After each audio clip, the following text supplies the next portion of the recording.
Ada orang tanya, pasangan saya nak daftar enterprise tapi guna nama saya, boleh ke tidak dia nak meniaga guna nama saya, tapi semua arrangement dia akan buatkan? Jawapannya, kalau boleh jangan. Okay, ini soalan straightforward dan jawapan paling selamat ialah janganlah. Kalau boleh jangan.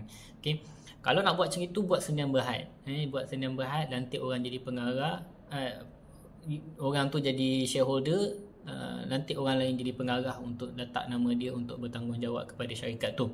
Okay.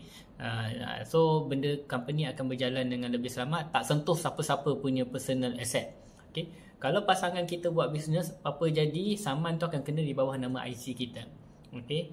Jadi aset pun, kereta dan rumah kita akan kena sita, kena lelong hanya untuk bayar perniagaan tu punya masalah, untuk tanggung balik apa masalah yang timbul dalam perniagaan tu.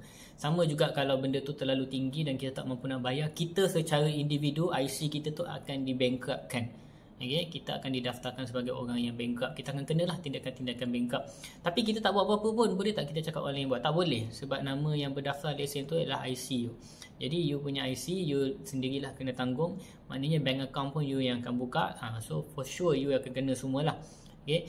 Jadi jawapan mudah kita, kalau boleh jangan ada apa-apa penglibatan dengan perniagaan yang orang lain buat tapi daftar guna nama kita. Jangan bagi nama-nama ni kita, siapa-siapa nak guna suka hati. Termasuklah nak jadikan sebagai shareholder walaupun bukan duit kita. Termasuklah kalau nak jadikan kita sebagai pengarah tapi kita tahu apa-apa. Ni semua jangan. Kita ada satu video yang kita cerita tentang kenapa pengarah tak boleh dilantik sebagai sleeping director. So itu boleh tengoklah lebih jelas.